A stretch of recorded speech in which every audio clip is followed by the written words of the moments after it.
I just hope it's not a countdown to a countdown. Yeah, that's this time. Yeah. What's up, everybody? We are live. It is your boy MM2K and Cold Blood Sensei here, giving you a live reaction to the Xbox Developer Direct that will be starting to air in 5 minutes, unless it's like Cold Blood just said, it's a countdown to a countdown. But Cold Blood, what are you looking forward to seeing in this Direct? Avowed and Hellblade. Avowed, okay, all right. I want to see the difference in Hellblade. Yeah. From the first one this time. Okay. And I want to see a very big graphical update for Avowed. Yeah. I'm more or less interested in seeing if you know what, let's do this for me and you. Let's move to no wait, we're not moving. I don't think we need to move. You know what, let's move to the geeks part of the Discord so they can see our avatars. Let me do that. I'll meet you there. I can find it. Jesus Christ. So many freaking rooms in here now. Okay, here we go. Live stream. Okay. All right. Okay, now, so Cold Blood will be joining me shortly in here. I think he will. Let me drag him up. Oh, come on. Here we go. Okay. All right, there you go, brother. All right, so you're looking forward to those games. I'm not personally. I'm not expecting a lot out of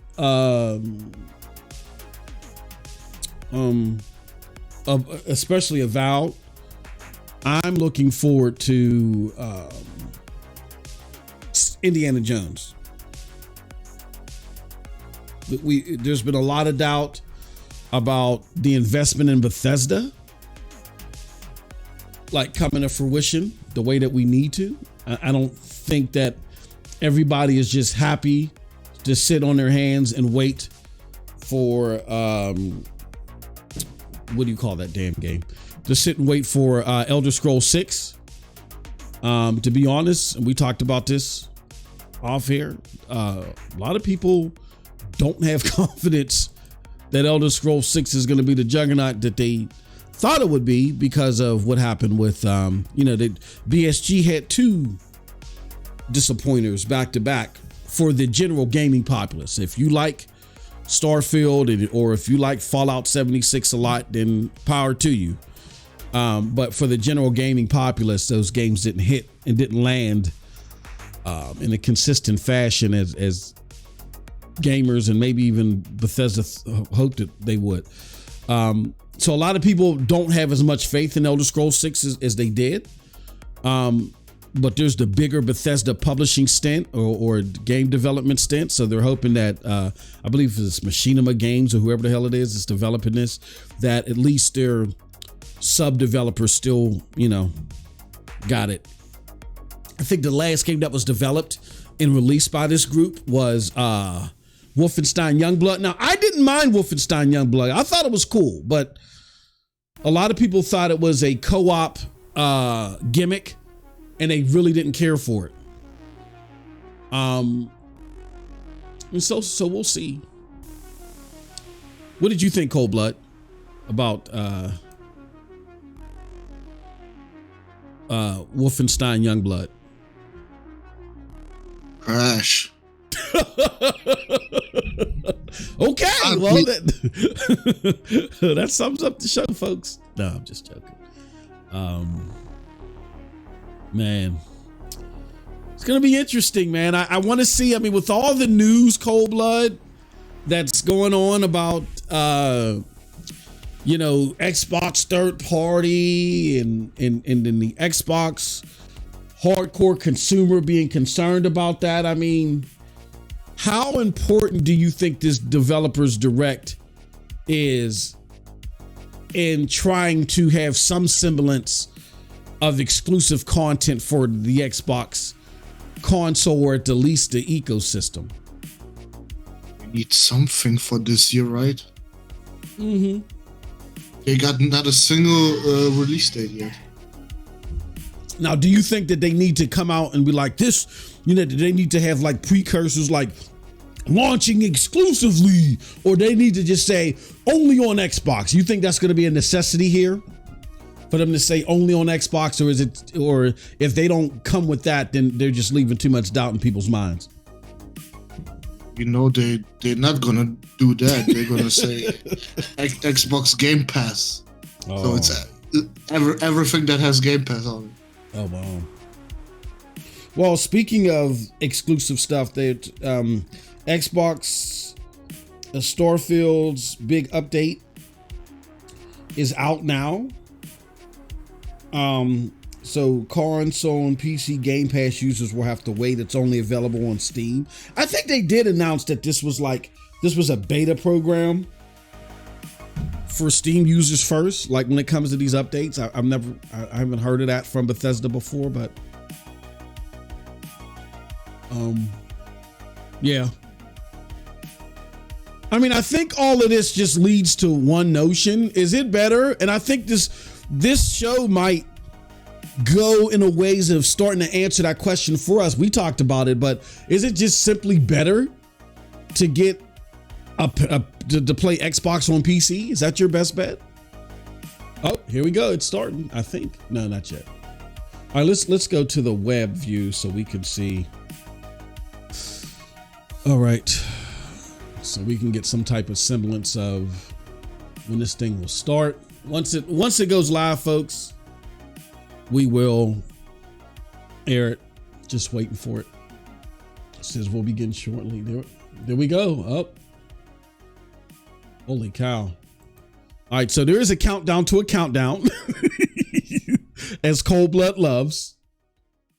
So we got a minute, but you think any bangers, any surprises, anything you think that's gonna blow our mind, that could potentially blow our minds, Cold Blood, before we start?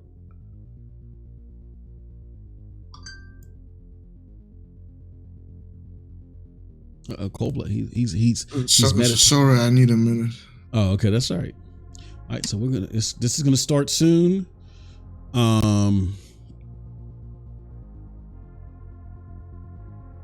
I published this. Okay, all right, and here they come. So I'm gonna mute. We're not gonna be muted, but I'm gonna mute the music.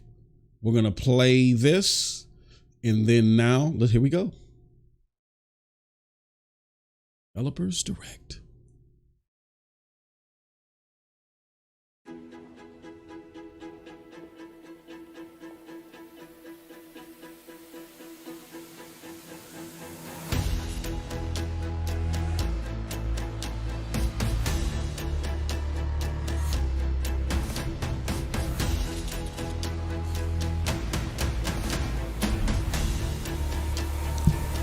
And I don't have my scorecard. I should have my scorecard, but I don't have it. But maybe I'll whip something out.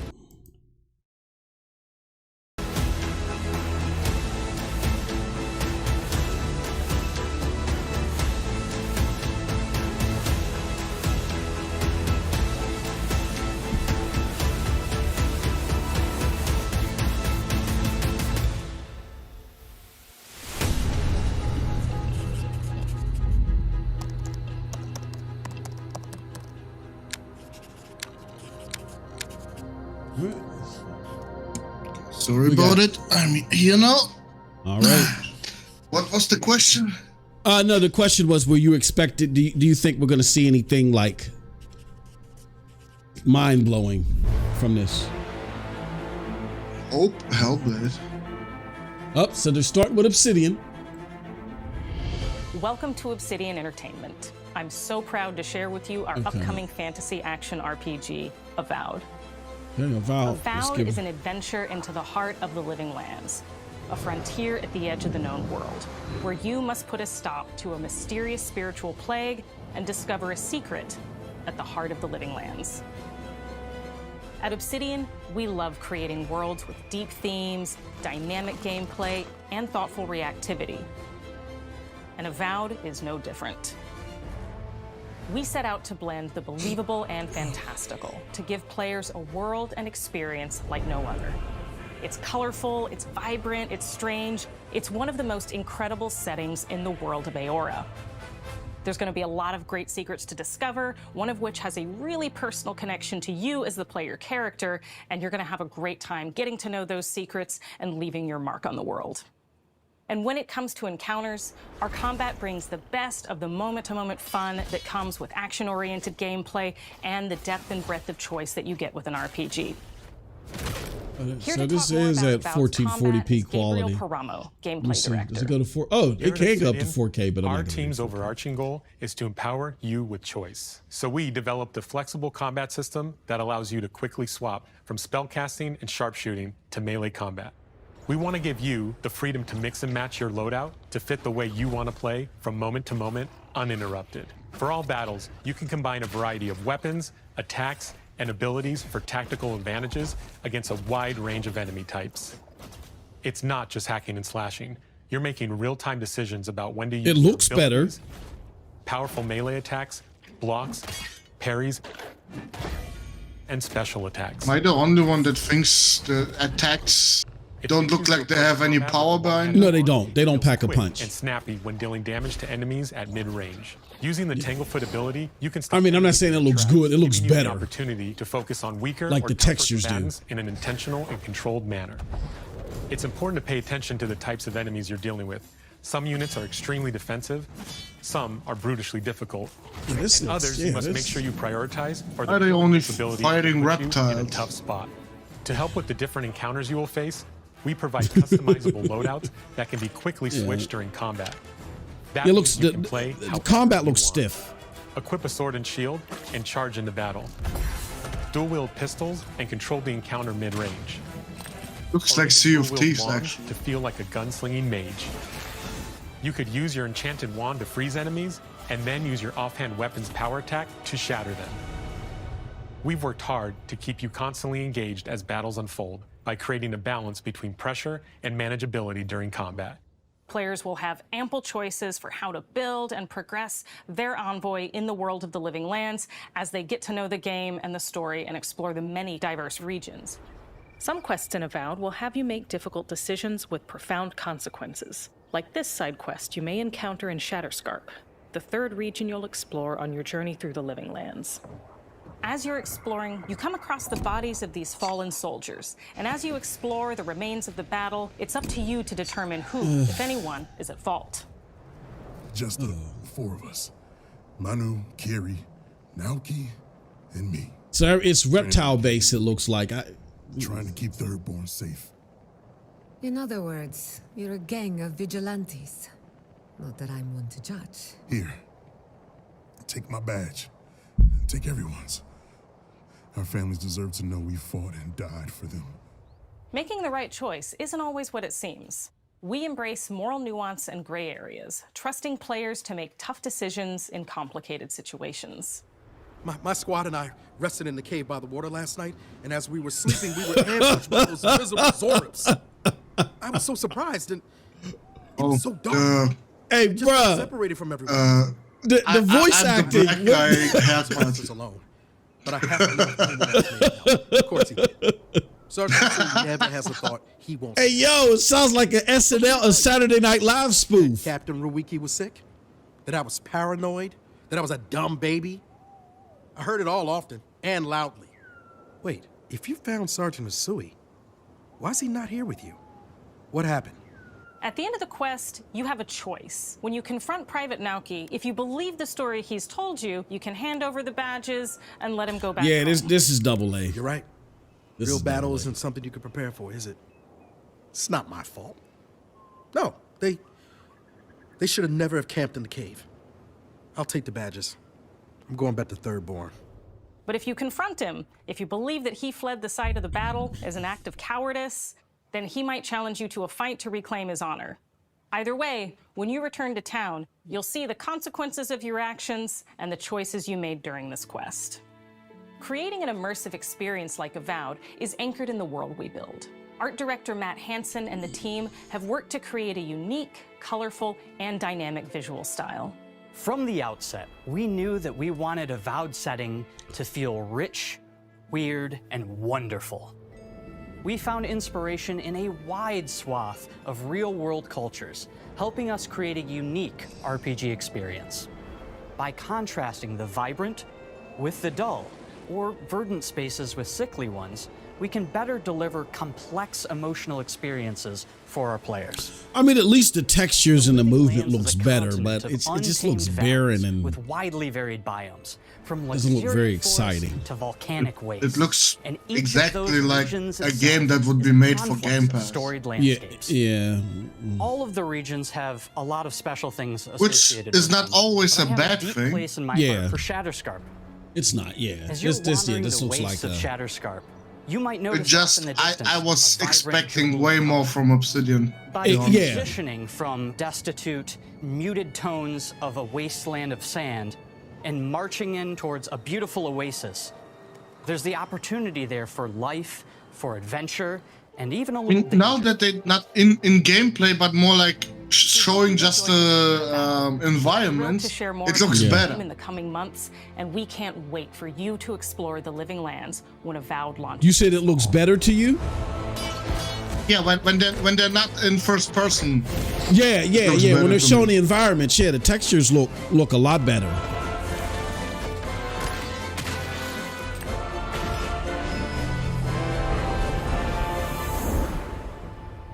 When is it coming out? I don't know. Did they show a date? About fall 2024. Okay. Oh boy. Oh boy. What about the first half of this year? I don't know.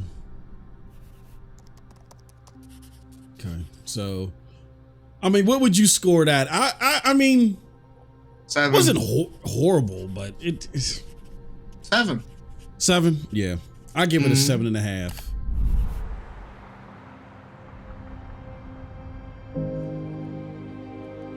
Oh, they bring the big guns right at the start. Uh-oh. Hi, I'm Don Matthews, studio head here at Ninja Theory in Cambridge, UK.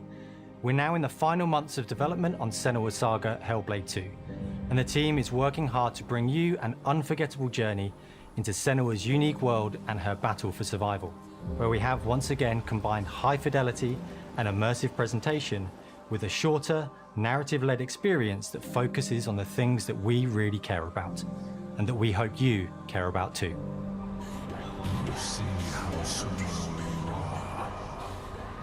Do you see how the pitiless world stamps you down?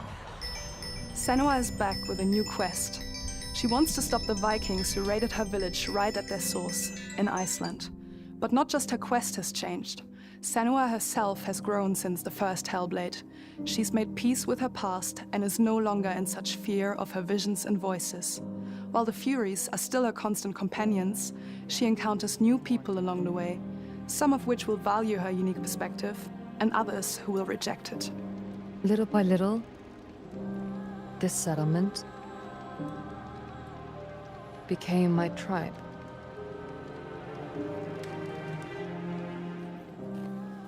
In the game, Senua arrives in 10th century Iceland on the trail of the Vikings who have been enslaving her people.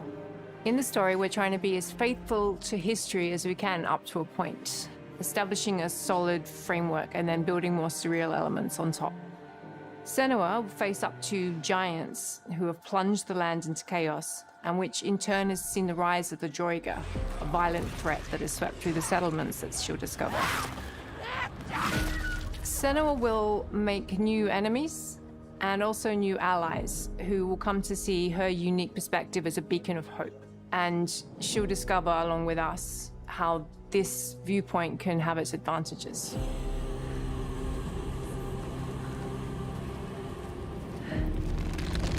Looks good. I like it. Senua is a Celtic warrior who experiences psychosis, seeing things that other people don't, hearing voices, and having unique beliefs about the world around her. But I want to see the difference to part one. Oh yeah, visually, yeah. It's always look good visually. At the University of Cambridge, as well as people with lived experience of psychosis. What does that mean? What does that mean? It's terrifying. Players will find themselves traversing beautiful and hostile environments, seeking answers from patterns and signs that Senua sees in her own unique way, and battling through encounters with enemies that will push Senua to her limits.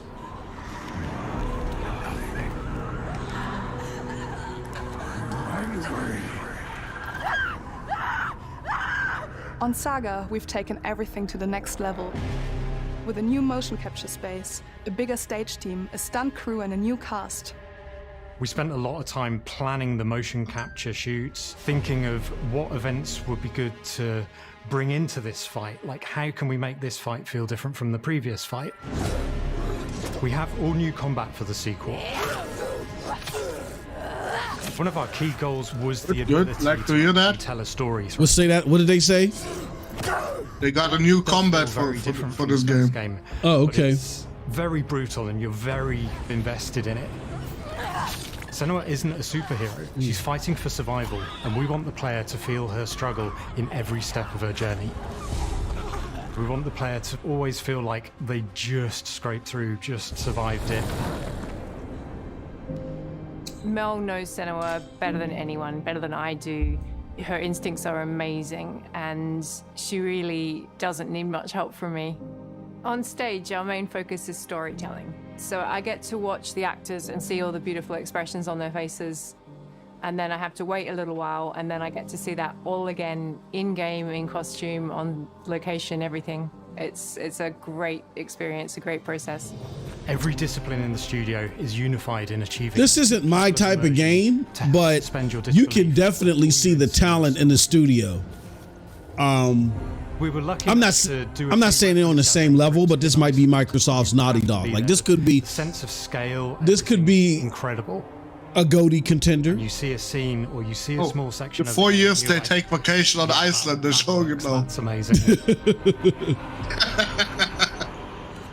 Senua experiences reality differently, and a part of this manifests in the voices she hears. She will collapse. She will collapse. These voices come to life through binaural audio, which provides a good representation of this type of auditory hallucinations. As we focus in immersion, binaural audio is perfect for this because through headphones, you surround yourself in a three-dimensional space. In the first game, we only applied to the voices that Senua listens in her head. In this game, through a spatial audio technology and some extra little things within the game, there is music that is binaural. Every single sound has the potential to be binaural, so everything is spatialized around you, and it's a very... You can just like listen to these guys and look at see the looks in their face. It doesn't seem cookie cutter conveyor, like they really seem like they're in tune to what they're developing. And that's what's been lacking with these Xbox studios. So when you listen to Hellblade, you know it's Hellblade. On the music, we are working with Heilung. Yeah, for me, it's a personal they might be the Naughty Dog there. And again, I'm not saying. I mean, so far, I think what we see today looks good, but in the music, it really I just don't have any faith in anybody that's creating games there. Really special. We are also working with except for these people here, except for Ninja Theory. They sing so beautiful, and we add that binaural touch of music. So this all creates. I wouldn't say they are the Naughty Dog. Unique experience. No, they're not. No, I mean but they are definitely higher than everybody else right now. Yeah. Craft life-changing art with game-changing tech, and that's our aim in Senua's Saga Hellblade 2, is to not only see where Senua goes next, but to deliver something really meaningful for our players. Imagine they made Starfield. To Senua as a character. With those graphics. They can't relate to what she's going through. Maybe they know someone that relates to that character. Bro, and they can that game be immediately a 95.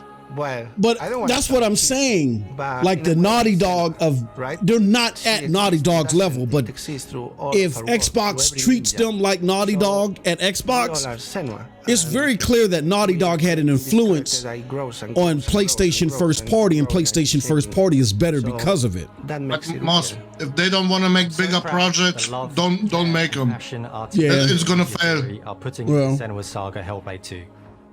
Our hope is to not only create a game that is great to play, but to craft an experience that leaves you thinking and feeling. From our combat gameplay through to our action set pieces, from our cinematic scenes to our puzzle solving, everything is crafted in service of Senua's journey, a journey that you can embark on May 21st. Whoa. Okay. Oh man. Oh Nice, shit. nice. Oh shit. May 2024. Wow. Definitely an 8.5 for this one. Yep. Yeah, I'm with you on that one.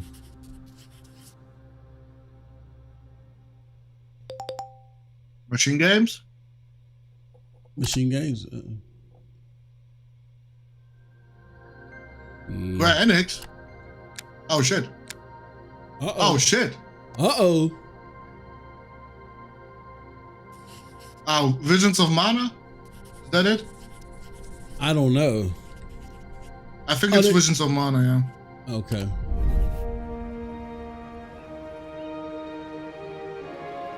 God damn, they got Square Enix on their fucking show? My name is Masaru Oyamada. Respect. Producer for the Mana series here at Square Enix.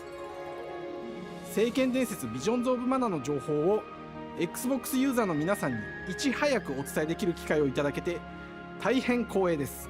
コンソールゲーム Now, is this going to be exclusive or is it multi-plat? 聖剣伝説シリーズの Oh, 完 it's 全新作 multiplat. Okay. 聖剣伝説シリーズは1991年にファイナルファンタジー外伝として誕生して以降、マナと聖剣をめぐって描かれる愛をテーマに個性豊かなキャラクターたち、心に響く楽曲の数々、武器の特性を生かして戦うアクション RPG としてこれまでに17作発売され長らく愛されてきました。本作は17, oh my god. What'd you say? これまで培われてきた They made 17 of those Mana games. Oh, for real? Fucking hell. フィールドでは Yeah, I've haven't. That's the only I haven't played. No, I played one. I can't remember which Mana game I played, but it was an old one. Oh, it's the Tinky Winky version of Grand Blue Fantasy. It's not Grand Blue Fantasy, though. That's alright. That is a-okay. 今回これらのおなじみのモンスターたちを作り出した Okay for Game Pass, I guess. 生みの親である石井光一さんとともに聖剣伝説ビジョンズ・オブ・マナの内容を紹介していきたいと思います。Hello. I know that Jay Barry and Persona gonna hate it that when it comes to Game Pass. US game in Mana series to Xbox players. 初期の頃からシリーズ作品に登場しているモンスターたち J-Dub, he's cutting up online. He said they used the same assets for Hellblade 2. できていたものもあります。今作では初めはドット絵からスタートしたモンスターたちを The only thing I can complain about Hellblade is they didn't give us enough of a trailer. Yeah. I mean, we didn't see anything new.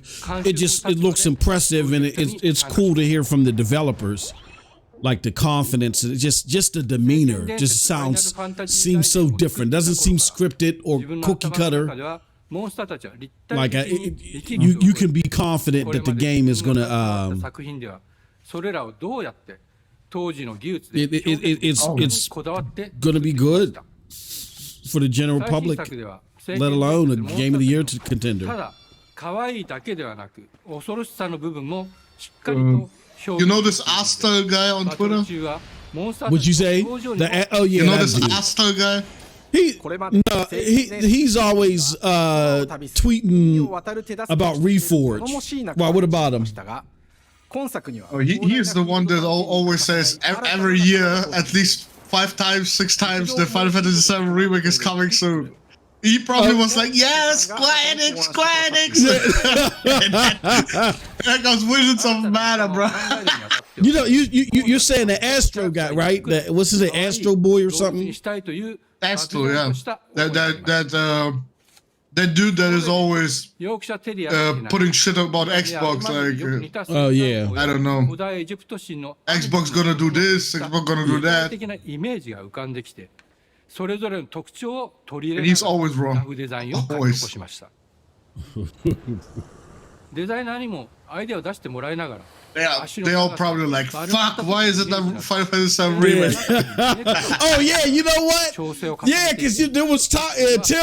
You got to blame Tim because he was doing all that trash talk about Final Fantasy VII remake and all that 様 stuff. 々なコンポーザーが携わる Oh man. 雰囲気が感じられつつも、最新作として素晴らしい新たな楽曲が生まれました。BGM でもしっかり聖剣伝説シリーズらしさを感じてもらえると思います。過去シリーズの楽曲を手掛けたクリエイターたちが全100曲という I might play it, but not on Game Pass. If I play games like this, I play them on PlayStation and get the trophies for it. シームレスに体験できるよう、今作ではインタラクティブミュージックを導入しており、冒険の没入感を高めてくれます。探索中の BGM がバトルに入った瞬間、アレンジが切り替わる様を実際に聞いてみましょう。 It's so wrong when a Japanese guy holds the Xbox controller. It just doesn't look right.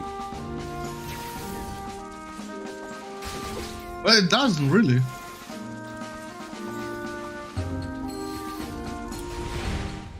今作はアクション RPG 聖剣 They should have invited Tim Dog there. Yeah. Nah, Tim Dog is. 武器での攻撃だけでなく、魔法での攻撃も可能になっています。 They're gonna say to him, here, you can sit there as a background character holding an Xbox お controller. なじみの精霊たちがいますが、 I have to confirm. その力を宿した武器を使うとバトルを手助けしてくれるようになります。精霊によっては様々な特性の違いがありますので、その効果とともに聖剣伝説の世界らしい不思議な力で爽快なバトルを楽しんでいただけます。オリジナルモンスターやピックリにも注目してほしいのですが、聖剣伝説ビジョンズ・オブ・マナーは聖剣伝説らしさを Hey, don't overstay your welcome now, please. I know, like we haven't paid. I haven't paid one bit of iota to this presentation. I mean, it's cool. They got a Square Enix game for its RPG enthusiasts. 聖剣伝説シリーズとして初めて Xbox ユーザーの皆さんにお届けする本作聖剣伝説ビジョンズ・オブ・マナーは今後も様々な情報をお届けしていきますので、ぜひご期待ください。この夏、この忘れられない冒険を Xbox ユーザーの皆さんに楽しんでいただける日が今から待ちきれません。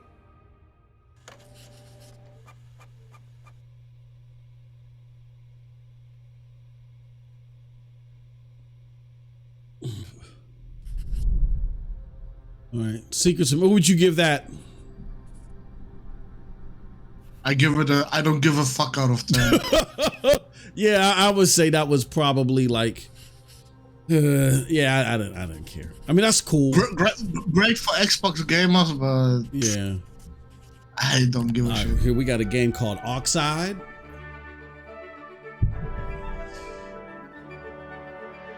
Hello, and welcome to Oxide Games. Oh no, is this his PC game? With our decades of personal Oh experience, no. building some of the most beloved strategy games of all time, like Civilization Lord 5. Jesus. We came together to create something new and innovative in a genre. My God. Hell yeah, best game. Oh my God. Oh my God. Ari is historical gamers, strategy gamers. What are we? Xbox, you was doing The depth and gameplay. You was doing Yeah, I mean, Avowed. Expand your nation, govern your people. Hellblade 2, okay. On the international Okay, you got Secrets of Mana. Ah, man. We wanted to challenge some of the preconceived notions about the genre, push it forward in a modern, empowering, and truly compelling and approachable way. For example, we have over 100 instruments on display in the office, Oh, which are all man. things that we purchased in order to add to the soundtrack and expand the game and make it really good.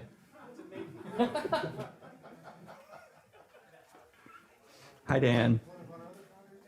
That's Dan. We started in his basement. Everybody's saying how they didn't show. It's been an amazing They're not process showing to see any, from concept to completion.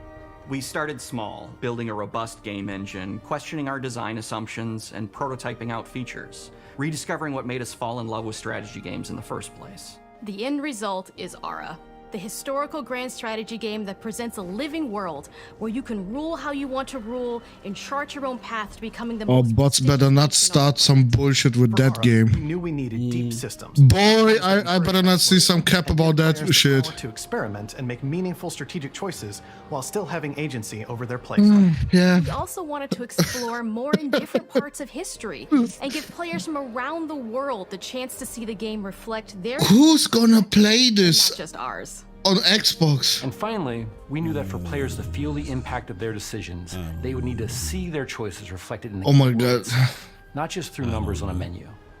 One of the first differences you'll see when you dive into ARA is what we call the living world.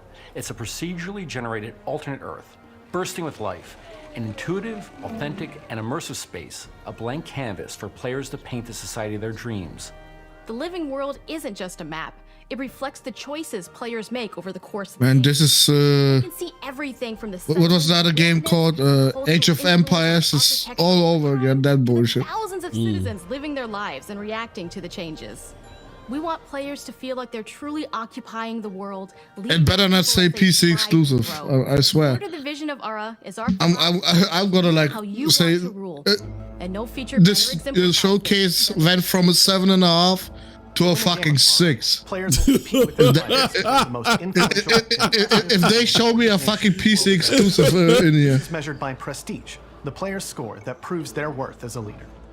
The prestige system gives players the chance to decide what kind of leader they want to be. Do they want to pursue great works of arts and culture? Military might. Scientific advancement? The choice is theirs. In ARA, there are no set victory conditions. Players get to decide what is most important to them and focus and prioritize on those goals while still being able to win the game. Personally, when I play ARA, I like to build triumphs. Triumphs are our collection of incredible monuments and architectural achievements from throughout human history. Like the Great Pyramid of Giza. They're hard to build, but worth it, giving huge prestige bonuses and game-changing abilities to the nation that constructs them. Another aspect of ARA that I'm personally excited about is our crafting system. The crafting system offers a unique challenge to the player that they generally won't see often in the 4X genre. Succeeding at balancing, gathering the right things, turning them into the tools that you need, and then finally getting to the outcome or reward of something like an Y'all got me fucked up with this shit, bro. just changes the challenge that exists in ARA compared to other 4X games. Yeah. Stop. On a national scale, with players owning and combining the natural resources they harvest into all manner of goods and components. Those are the foundation for everything from international Oh my god, trade I swear, if Indiana Jones is looking like a Sea of Thieves game, bro, I'm gonna flip the fuck out. Look, I got hope that machine. And not just the individual. I think Machinima Games, they're gonna have a good-looking game. I'm just curious if taking turns and reacting to their the gameplay will look good. ARA, all players We got to see what this gameplay looks like. This rewards players' ability to navigate uncertainty. If this gameplay don't look good, bro, for a variety of scenarios in the moment. This system God, they're gonna have to get a refund for Bethesda. typical strategy game. Once your You can't get an Indiana Jones game turns, generally speaking, those times are very and it be trash. They're gonna have to get a refund on Bethesda. where you're not doing anything. They're gonna have to do like a garage sale. Sifting through all of history and picking what to include. For ARA, we wanted to offer a fresh perspective, so we looked at cultures and societies throughout the What is we millennia doing here, as bruh? possible. Where this approach This is like a video. leaders are so often seen as military personnel or This should be in a fucking extended show. They're thought leaders, Shit like this. scientific and cultural prodigies. This is boring.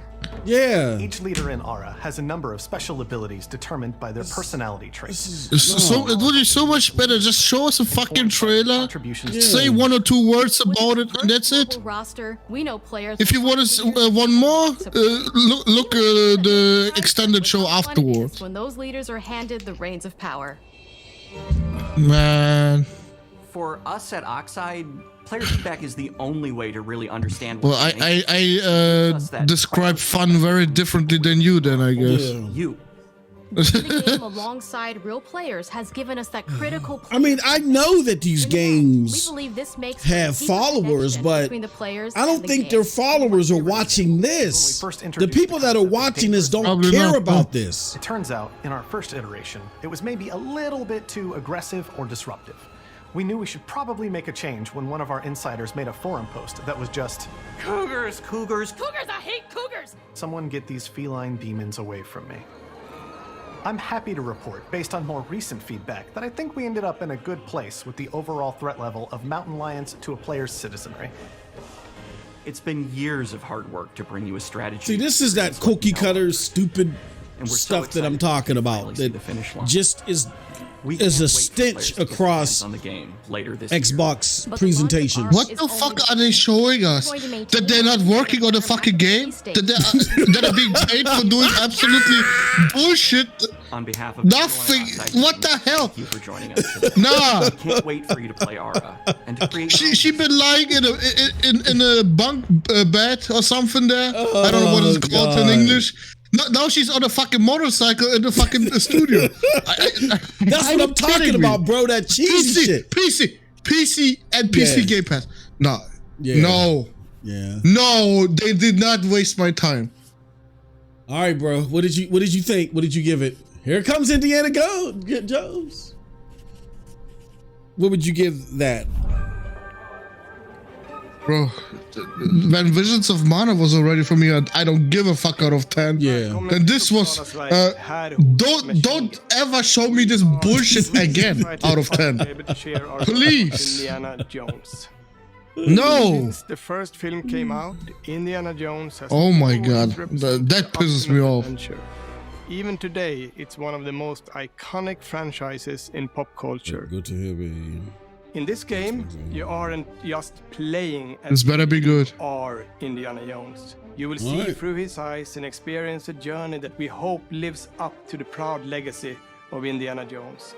When Todd Howard first told us about his vision for the game, we knew it's your boy. fit to help bring it to life. It's your boy. Make It's an gonna be a Indiana pit Jones boy. game forever. I'd had this idea for what it would be like and the story, what Indy was going. Oh my god. Why is that idiot here? What kind of arc he was going to have. And Let's as see. years went on, I thought, This is his who is, chance, like, the man. best This is his studio chance in the to world? Dude, work on Elder Scrolls. What are you doing there? I can remember pitching Lucasfilm on the game and being, a little bit nervous. Oh, no wonder Starfield did release like that. He didn't give a fuck about it. He was doing work on this. Has bled through the whole Look how happy he is. that we want to do with the game. It's been a long time. I've been All right, here we go. Let's see it. Life, and I couldn't be more excited to show you what the team here has been up to. Let's take our first look at the new Indiana Jones game. All right, let's see. Let's see. This is what I was looking forward to. What you are missing. So now I can blame Todd for this? Okay, good. While you were playing your pointless game, I was playing you. You're wondering if No. No. No. Please, don't tell me this is the graphics. I don't think it looks bad. I gotta see it in action. This is like a cutscene. Dude, it doesn't look any different than Wolfenstein on the PlayStation 4. It has a Wolfenstein. It has a Wolfenstein look for sure. Yeah, it looks like Wolfenstein. Oh no! Where are the next gen games? This is first person. Yeah. Okay.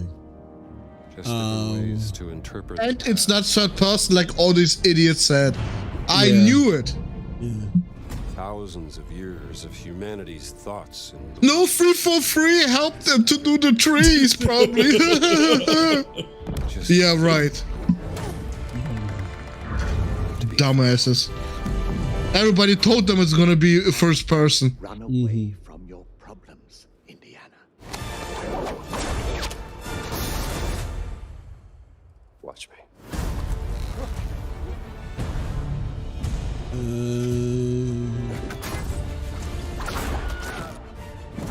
Okay. Throughout history,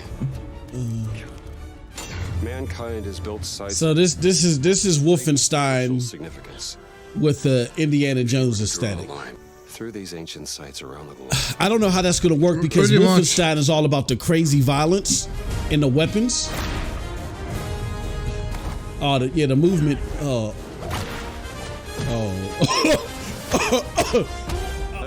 Oh my god. Oh no. This is gonna get me on, bro. Oh no. Oh no.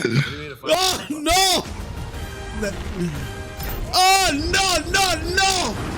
no. No. Oh no. Patron of the No.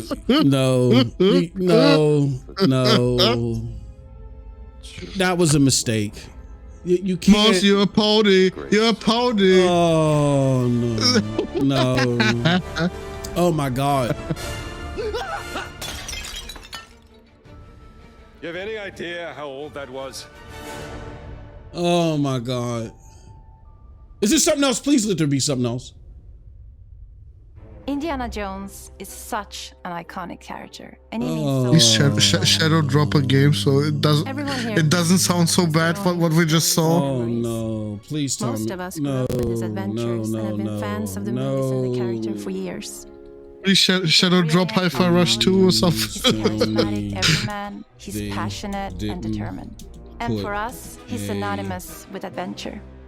Now we have the opportunity to tell a new Indiana Jones story for a modern gaming audience. What do you call Our it? game is all about putting you in Indy's shoes, letting you see and feel what he sees and feels. For us at Machine Games, we do that best through first person. It's the ideal perspective Oh my to bring you fucking into God. the rich, exciting and interactive world we've built. We believe that being up close and personal to the adventure is key, making each action feel like your own. Whether it's cracking your whip, solving puzzles in ancient temples, or seeing your knuckles go bloody in a fist fight. It is so weird. It's so inconsistent looking. Yeah. At one point it looks good, and the second cut they do, it looks like shit. And so for things like cutscenes and What is going on? reversal, we pull the camera back for a third-person view. Indiana But they Jones better not release this year and work on the graphics at least. When our game begins, Indiana is working at Marshall College. He wakes up in the middle of the night to the sounds of a break-in and rushes to confront the thief in the college museum. The mysterious giant of a man makes off with what seems to be a historically insignificant artifact, sparking Indiana's curiosity. Who the hell are you? Following the trail, Indiana heads to I mean, I think the cutscenes look good. particular relic was I just think the gameplay just looks dry. They appear. And I don't think a Wolfenstein style closed in first person view whatever the end may be. bodes well for an Indiana Jones game. On next plane to Rome. They didn't want to copy Uncharted, huh? Maybe in Vatican. Stop. Indy. We always talk about how clever Indiana Jones is. That had to be one of our guiding principles. Bro, We were thinking about the memes about the Xbox template being only first-person shooter games, it's gonna get another edition. Indiana Jones experience we can make. No. First. I just don't. Sure, there will be some obstacles that will be more easily overcome with the revolver. I don't think that. But I think most of the time you'll have more fun and, to be honest, a more genuine indie experience. I don't think Wolfenstein was the template for a good Indiana Jones game. It's trying a different path Absolutely through the not. environment to get around enemies. They should have looked at Tomb Raider and Uncharted. Or using the tools at your disposal, like the whip. It's an amazing global adventure with action propelling you through your journey. We have these I really mean, diverse why the fuck is this in third person? This bullshit, the shitty animations. The pyramids of Egypt, the snow-peaked Himalayas, and beyond. They should have hidden those dog shit animations by having you always in first person, you know? As authentic and accurate as possible. We love creating rich, vibrant worlds, and in this game, we also had the goal of making it feel like a true cinematic Indiana Jones adventure. One of the biggest ways to do that is with the music. John Williams is the original composer for the indie films, and we're really lucky to have found Gordon. I'm a game pass that for $1. Capture Williams' essence with his score. Wow, what? I mean, right, boss? What's say that again? Said I'm a game pass that for $1. To things like cinematic. Oh my God. Very physical with our production style. We use a lot of stunt actors. Things like this help us bridge the gap between making a game and making a movie. And of course, our characters do a lot. This looks like a circus, bro. Next to Indy, Gina is our other main protagonist, where Indy is pursuing answers just for the sake of curiosity. Oh my! Gina I mean, has a like, personal stake in getting. Come on, man! Did you see? I got a fucking automatic weapon, and I'm pointing it at you. And there's 3 of us, and Indiana Jones in his closed first-person space can take out his whip and whip 3 guns away. Like it just doesn't feel authentic and not viewpoint. It should have been third person, like you said. What do you mean if I can keep up? We always love like the cutscenes look cool and awesome. In Emmerich Voss. To me, I think they look good. Like keep the cutscenes as the way that they are, enhance them over time, and the perfect foil for it. And make this third person, man. Let machine games work out of their own box. I think they could do it. Up on you and gets under your skin like it gets under in the skin. It's captivating. What? Oh man. This was so lazy, I think. One of our models. That's what we were talking about with Todd. Adventure. I just don't know anymore. In the adventure, there are always those moments where he finds like he knows how to milk stuff. That's been one of those. But I don't know if he knows how to innovate anymore. With this sort of hybrid experience that mixes melee combat, stealth, and gunplay. How you approach any given situation is up to you. You may choose to. Is he the one responsible for it? Yeah, he's the executive producer. This is his vision of the game. And when you can't use your wits, you got Indy's most iconic tool. Oh my God. Movies, one of our he really make the whip as fun and multi-purpose. Puts the fucking shovel between his legs. And, oh no. You can use it as a oh no, bro. Your way around the environment.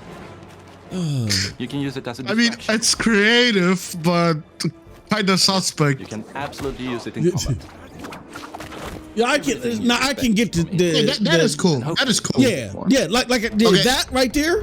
Puzzles are a key feature in our game. I can get Spirit of Discovery, the first party for the puzzles, and it doesn't look so bad if you're whipping somebody that doesn't have a weapon. Puzzles are optional and are just there for the players who want to experience them.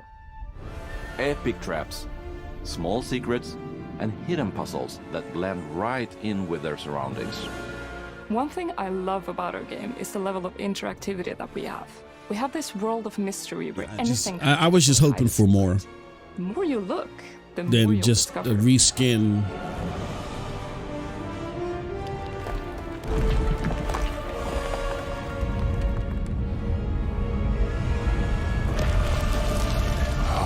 Gotta be kidding me.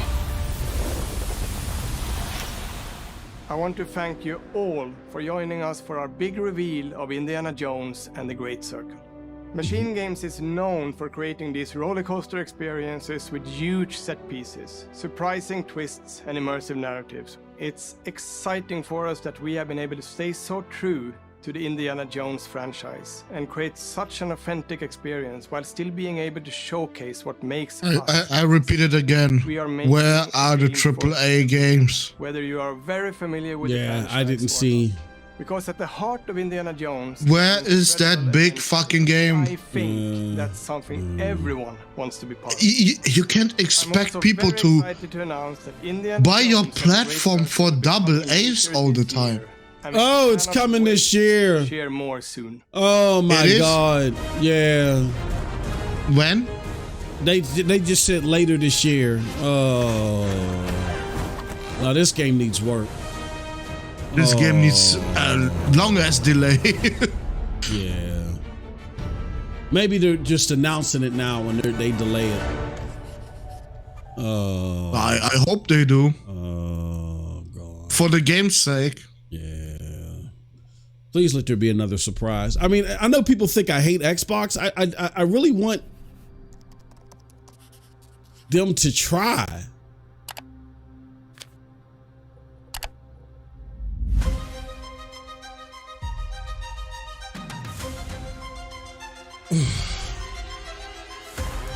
Outro. Well, that's it then.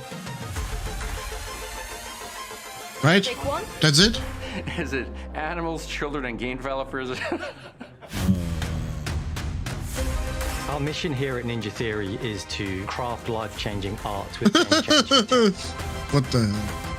Nah, that wasn't funny, bro.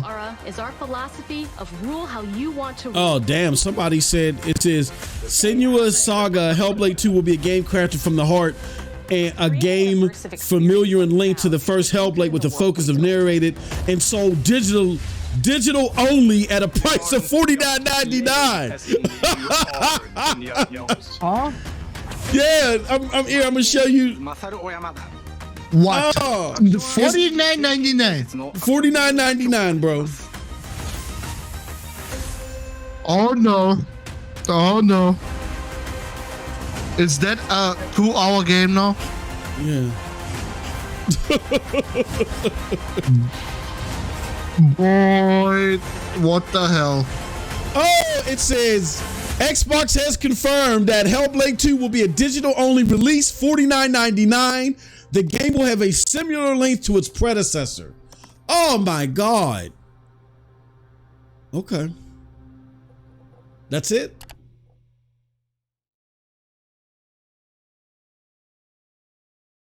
All right.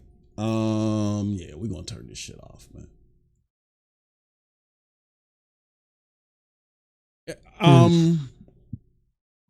You first, Cold Blood. No. That's for you. You're the expert here.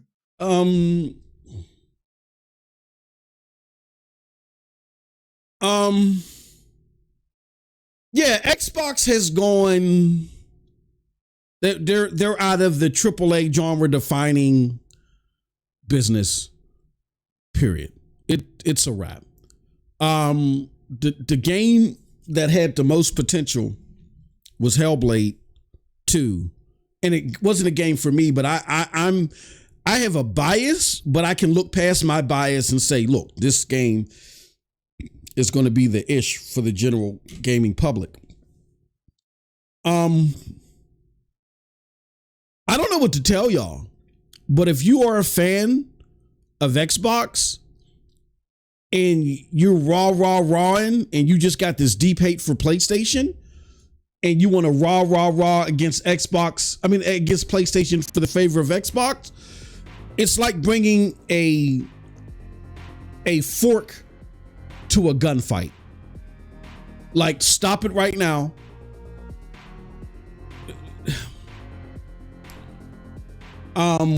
AAA genre defining gaming on console level or between the big three is only being pursued by PlayStation right now. That I don't think that's good.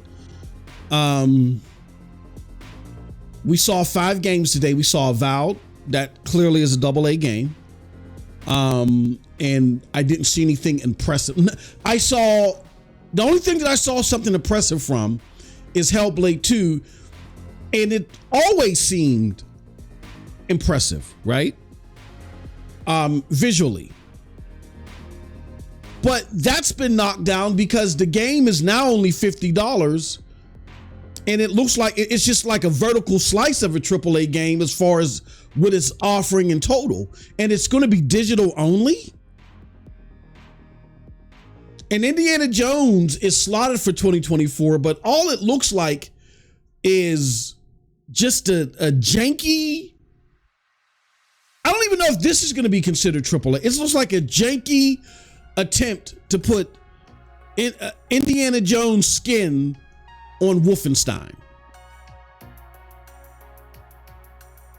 There's nothing that could potentially be AA because it looks so janky and it lacks like AAA polish. Like in some places it looks good. Like Cold Blood said, I particularly like the cutscenes. It looks like a lot of effort went into those cutscenes. But when it comes to the actual action, like one part looked interesting, like where he's using the whip against somebody that's weaponless. That looks cool. So if they wanted to go in first person in those type of scenarios, that would be cool. Like you're sneaking up with somebody or, you know, engage in one-on-one interaction and it goes into first person and you do something, that's cool. But in order for this to be taken seriously as like a action-packed, stealthy or whatever experience, Indiana Jones experience, like I feel like it had to be third person. I just don't feel like the first person, very tight scoped aesthetic or perspective for an Indiana Jones game was right. I just don't see a bang out of Xbox in that. Like it's more, it's more volume than anything. And I guess that's all I gotta say. I mean, if I'm rating this, I don't know, man. I can't believe Indiana Jones took that route. And then on top of it, I was like, well, Indiana Jones didn't really impress me. But again, this is Xbox. But at least Hellblade 2 looks impressive. And then we get the news that we're getting about Hellblade 2. Like, what the okay, I'm done. What do you what do you think, Cold Blood? What's your thoughts? Look on the Twitter DM. It says, I can't believe they made Indiana Jones a first person, but the cutscenes will be third person. Wow, we still. I like when they went old time period in Harrison Ford, but I think, this.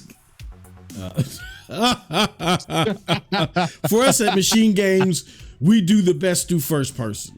So they knew that was going to be a problem. That's why he said that. Well, give it to somebody else. No, but said, oh, they can adapt. They can adapt. Yeah. They can do third person. They can easily do third person. Free for Free is helping them because they do the trees. They do the trees. I got it. First, I want to show this to you because this is hilarious. If you can watch the stream, I'm gonna put it in the DM too. I'm gonna put it in the DM. I watch on the stream. Yeah. Okay. I'm gonna put it in the DM. Hold on, what the fuck? What is 8 hours long. Hellblade 2 is only 8 hours long. What?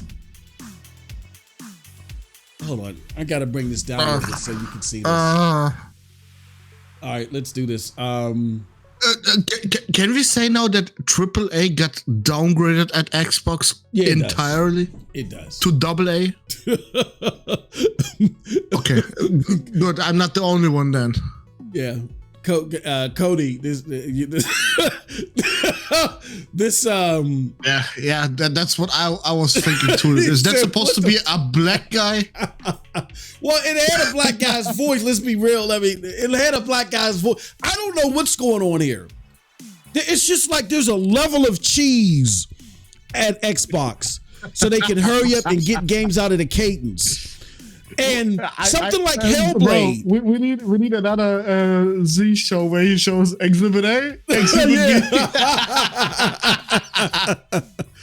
I wonder what Z's. Oh man, you know I'm gonna be watching Z's. What Z? This is bad, man. This is bad. Yeah. It's like even. It's either they put it out there to be janky, or if there's the potential of it being genre defining, they fuck it up. You know, like Hellblade 2. That's a perfect example. Oh my God, it's over. It's fucking over, man. It's over, y'all. Fuck it. I'm just gonna say it.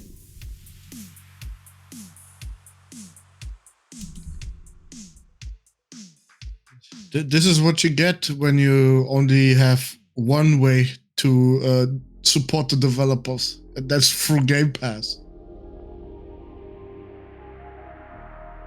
And that is the end result right there.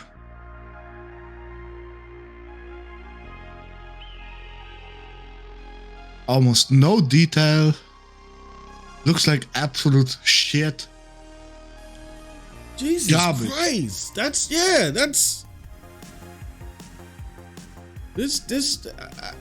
what the hell was that? The only thing this show was missing, it was Fable and that main character that I don't know what the fuck that is, a woman or a man, I don't know. that was missing. They'd have the fucking the perfect trio in there then. Of absolute ugly motherfuckers. Dude, it's over, man. This is it. I mean, what is over now? We know what they have at 2024 coming. They got shit coming, yeah. Congratulations. Your roadmap that you've been so hyping, pretty much AA across the board. Jay Barry got a good response. He says Xbox Direct is a 6.5 out of 10. Good dev talks, but a lot is still far off. We're in January, and May is when an exclusive game hits. Disappointing. Well, no, I think that's cool that Hellblade 2 is hitting in, but it's clear that Xbox is not trying to wow people. They're just putting content in that, you know, could interest you, but they're putting it in a volume and a cadence. That's what they're doing. This is a buffet versus you going to a 5-star restaurant. They made it clear they're drawing the line in the sand. We look fucking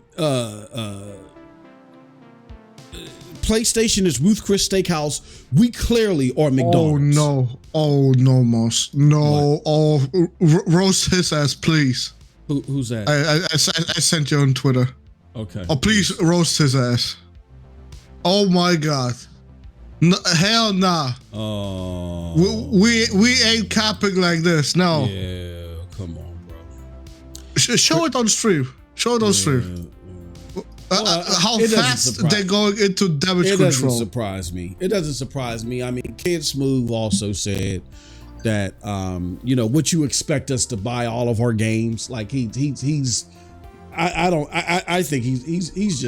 having a moment. He said Indiana Jones also looks incredible. Didn't think I'd like first person perspective, but it seems that Machine Games made it work. And look, the only comment he got. The only comment he got. It's terrible. Yeah. I mean, come on. Even Kid Smooth should be like, what the fuck did we just see? That is not what we have to see now from Xbox. Absolutely not. Hey, Moot, it says Indiana Jones. Yeah. Oh. Bruh. Wow, man. What are we doing here? Wait. Is J-Dub talking out of his ass when he says Hellblade 2 costs only $50 million now? Yeah, probably, yeah. I don't know. The $5 million came from Microsoft now. And then here goes Tim. Tim is like, Indiana Jones and the Great Circle is the perfect game to show on Dev Direct. Really like how they detailed the game. Also, 2024 is absolutely stacked. No PlayStation 5 logo was the most surprising to see all the chat. Looks like beggars can't be choosers. So it's like, I don't think PlayStation wants this shit. You know what I'm saying? Like, they were making fun of the scenario of, look, all your heavy hitters are going to come on our system at some point in time. I wouldn't even want this on there. Why would I'm not buying it.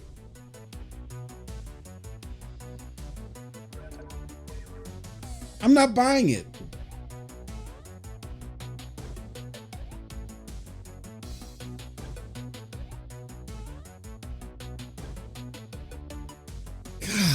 Golly, man. And then they had to, hey, bro. I got to put it out here. Now, I'm. And they call, hold on, let me, oh shit. It just hit me, bro. And they were laughing at Helldivers. They were laughing at Helldivers. It was like it's AA.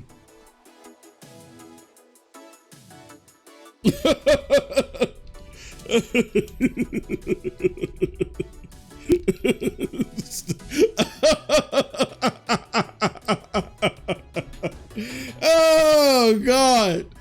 Oh no. They were laughing at Helldivers. Talking about it in AA game. This shit, what is going on here, man? What Howard happened. That's what. Let's talk about that. Me and you were having a conversation, right? For those of you that are not aware, me and you were having a conversation about Todd Howard really not being an innovator anymore. He's just a milker. Like he knows how to milk the process and milk games. Like he came up with a very creative process with Fallout 3 and Skyrim. Like, and he's perfected those templates. Well, to me, in my opinion, honestly, when it comes to the Fallout style games, Fallout 3, that was the peak. You know what I mean? I know people love New Vegas and people get all creamy knuckle for Fallout 4. Me and you both, we're like, you know, there's so much integral shit that's wrong with Fallout 4, particularly. Like I stopped playing it.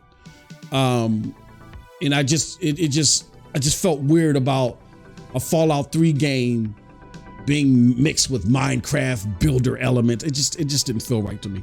But opposite of Skyrim, it feels like that he's plateaued in his creativity. What are your thoughts on that, Cold Blood? On what?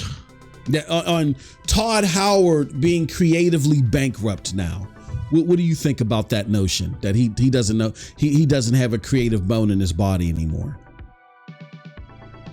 Yeah, do you think today reinforced that? He all his ideas were done in Fallout 3 and Skyrim. Yeah, exactly. Yeah. After that is just what can I do to milk the fan base that I got? Yes. Well, yeah. I'm gonna make another Fallout 3, and then I'm gonna make Skyrim in space next. Great.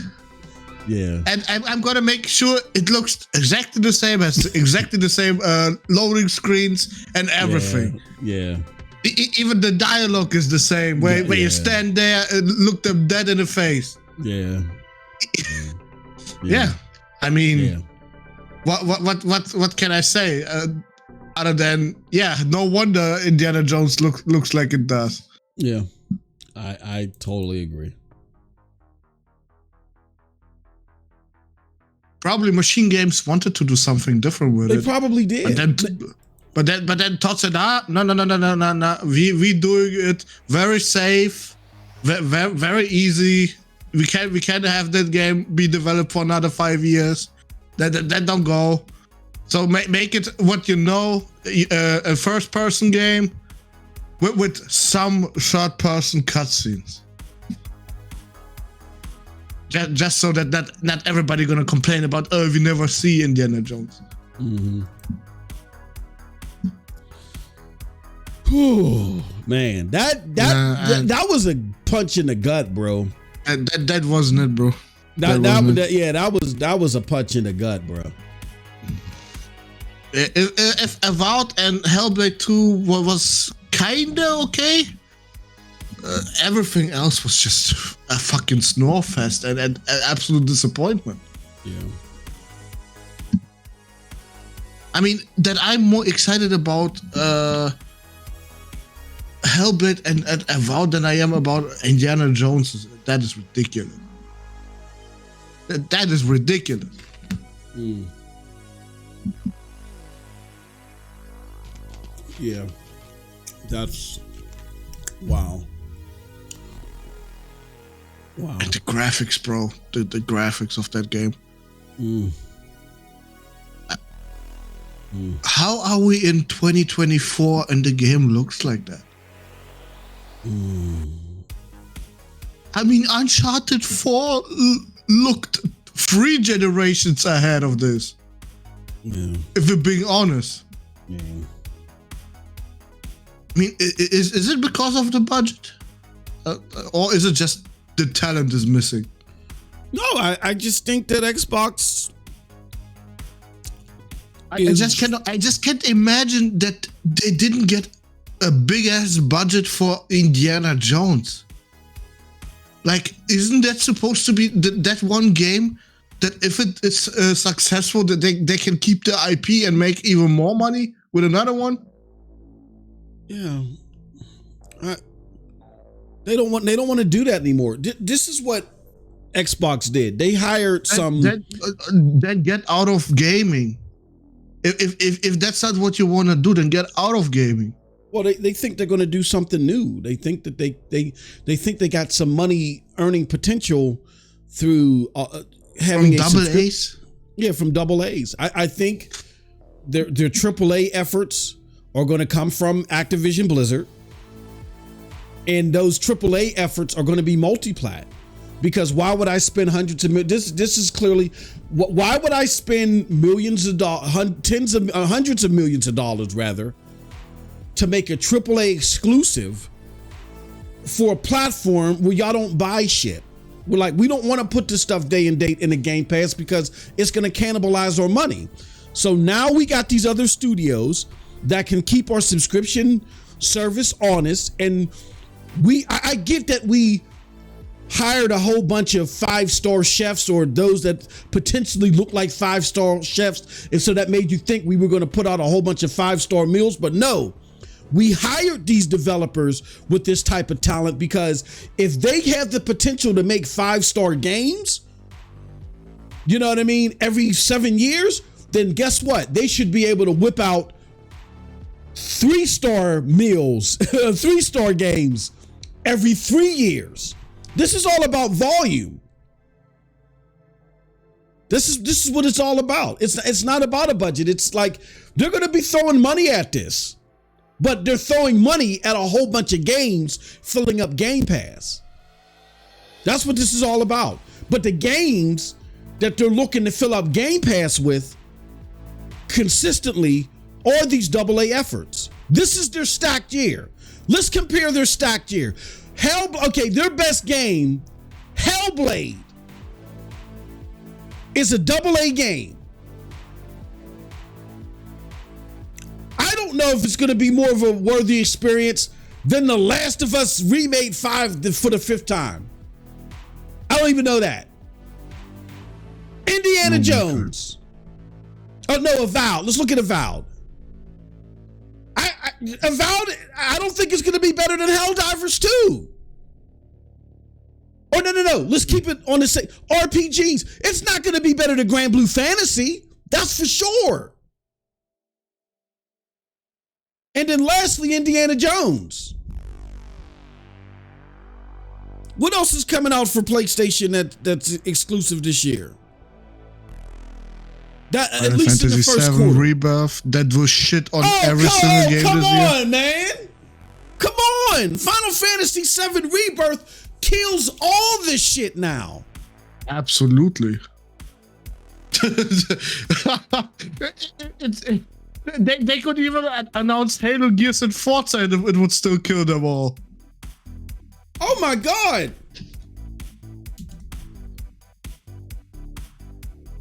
Look at the DMs, bro. That is some funny shit.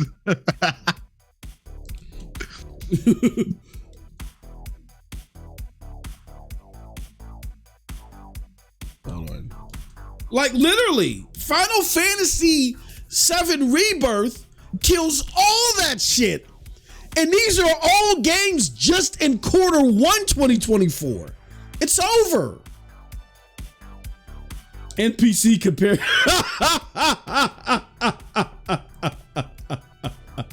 Look at it. He ain't wrong. Yeah. That shit looks like 3 generations ahead. Oh my god, man! And it's on the PS4 version, not even the PS5. and look at Drake and Jones. I mean, it's night and day the difference. It's over. It's over. And both of those are last gen games. Oh my god. And now all these bots gonna say, oh, the graphics aren't that important, the gameplay is important, the gameplay is important. Well, look at the fucking gameplay. It looks just as shit. That's the fucking issue here. If the graphics were shit but the gameplay was awesome, I wouldn't even say anything right now. My goodness. But god this damn. is fucking horrible. Oh my god. Hellblade 2 is still the only game I'm probably gonna really play and beat out of all of these. Yeah. But I'm just saying, like, we were looking at Hellblade 2. I didn't have much faith in Avowed. And Avowed not really piquing interest. I didn't think that was a bad thing. It's Game Pass filler, like you said. That's okay. It's okay. We know that's part of their strategy. Well, we thought that was part of their strategy. But I thought with Hellblade 2 and Indiana Jones, like, this was their year to bounce back from what Starfield couldn't do. Especially Hellblade 2. Especially Hellblade 2. I thought, okay. Definitely not gonna sell more than Starfield. No. You can forget that. Mm-hmm. No. Because if they don't put it on everything that can play a game, it's not gonna sell much. I don't see it. This is garbage, bro. What is garbage?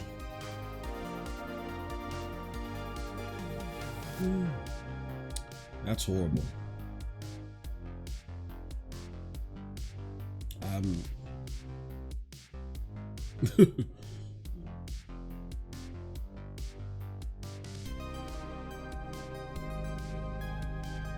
Oh, yeah. Actually, this Guapzilla has a point. Where's the multiplayer? Where's the multiplayer? Yeah, exactly. Not a single multiplayer game again. Huh? What's going on here? Huh? Why we always shit on Sony for not having multiplayer games, but then Xbox comes out with a roadmap full of fucking AA one and dones, huh? And nobody gonna say anything about that, right? On the green side, at least. It was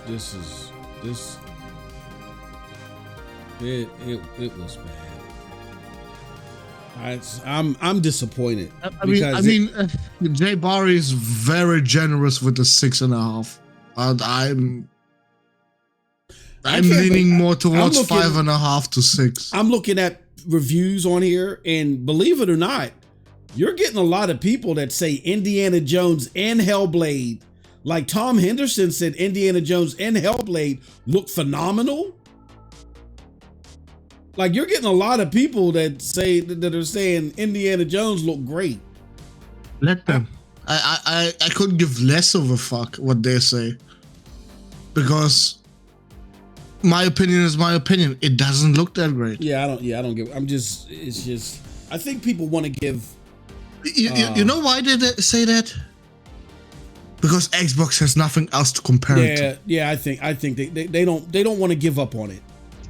They don't want to give up on Xbox. If they started to compare it with their competition, no, not even close, bro. Yeah. Not even close.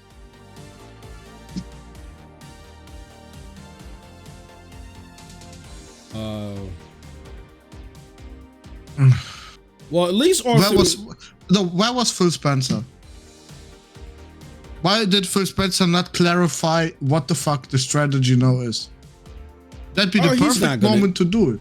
Phil Spencer, trust me, the reason why it's set up this way is to buffer Phil and having to enforce what Satya wants, which is, look, Microsoft games are for the streets now. You know what I'm saying? Like we're going to, art, if you're looking at exclusive, the best you're going to get is coming to Game Pass. Like we're going to exclusively be the subscription service that has these games day and date. That's what exclusive means on the Xbox platform now. And Phil gets slaughtered and he's like, I'm tired of getting slaughtered. Satya, I've been a good soldier. And Satya said, fine, we're going to move full throttle ahead with what I want now. But if you want to buffer yourself, fine. They gave Sarah Bowen, they gave Matt Booty more responsibilities and gave them a boost. And now he's safe. He's safe from ridicule. And he can probably do his job in more peace now, because now he doesn't have to be the face of all this stuff.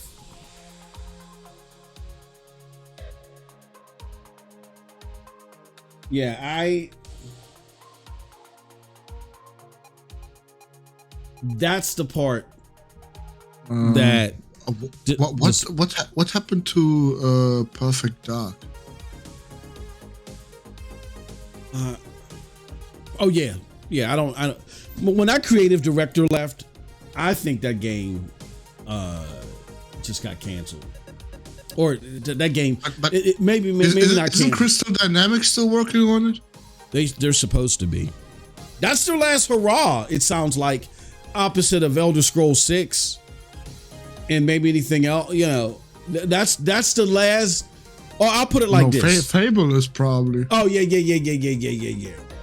Because that is made by their best studio.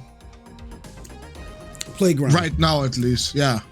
And I've seen concept art for Fable. At least, I've seen the concept art that they pitched the game to Phil with. I've seen it. Hold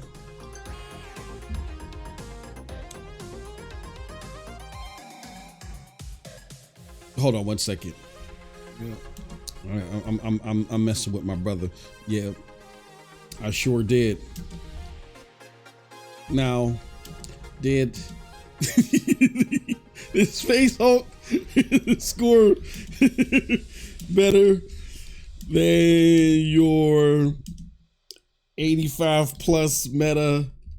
What was that vampire game from Redfall?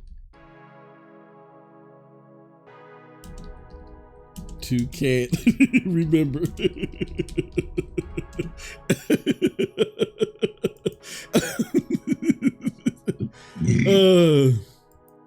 What I was missing in this show is also a lot of second-party deals and third-party deals.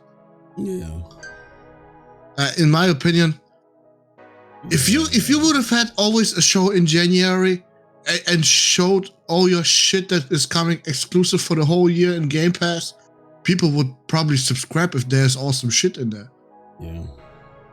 I don't know why always wait till the fucking E3 season that doesn't exist no more. Like I hate it. I hate it from everybody, from Nintendo, from Sony. There's always this waiting till the summer to make one fucking show. Yeah. Wow. Or maybe have some state of plays that are absolutely a nothing burger most of the time. They could, Xbox could really be different, yeah? Show their shit in January, and then we know exactly what the fuck is waiting for us the whole year. Well, I guess Indiana Jones is at least trending right now. Congratulations, because that movie franchise didn't trend in a long time. The power of Xbox. Nah, I'm joking.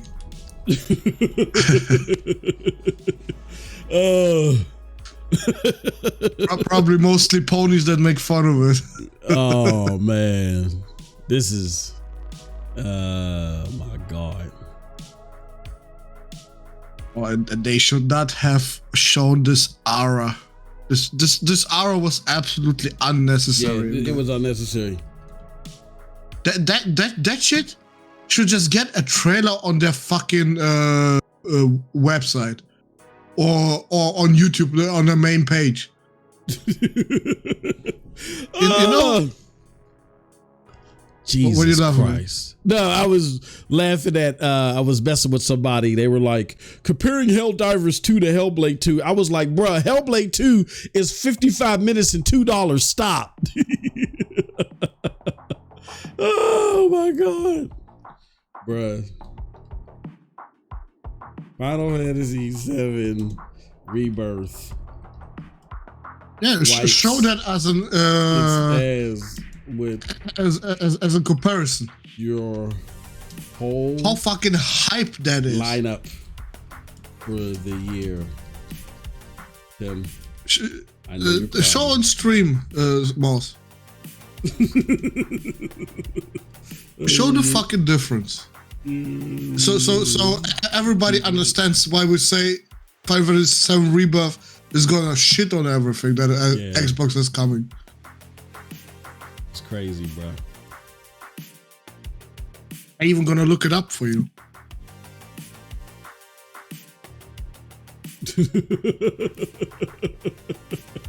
Oh my God.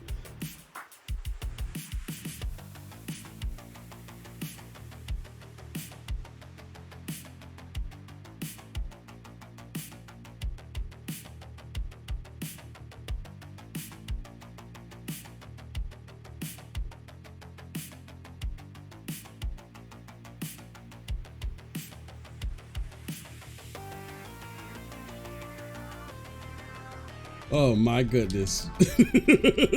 It's not worth even you comparing anything else but Helldivers 2.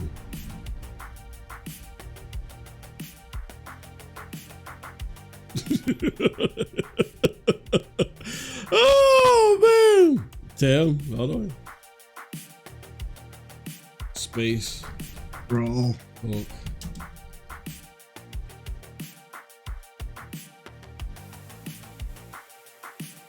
Here. show that on stream what I sent you. Oh God. Hold on. Let me see. Because that is embarrassing. A fucking third-party studio is gonna fuck up your whole first-party lineup for this year. It's crazy.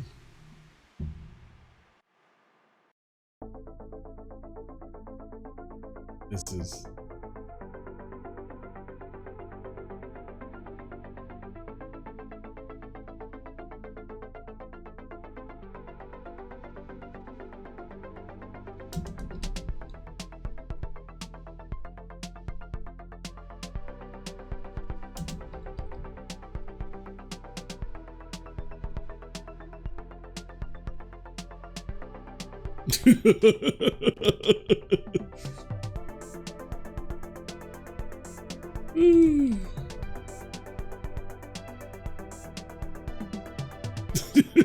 This, oh my God, that is horrible. This is unbelievable. Oh, hold on, let me why didn't it switch over? Okay, there we go.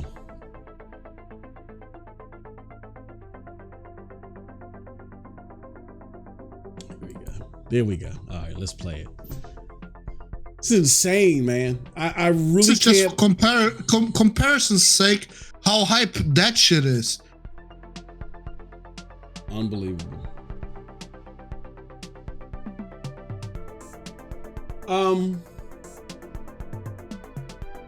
Yeah, man. Here's what I'm going to say. Here's what I'm going to say, and then we can close out.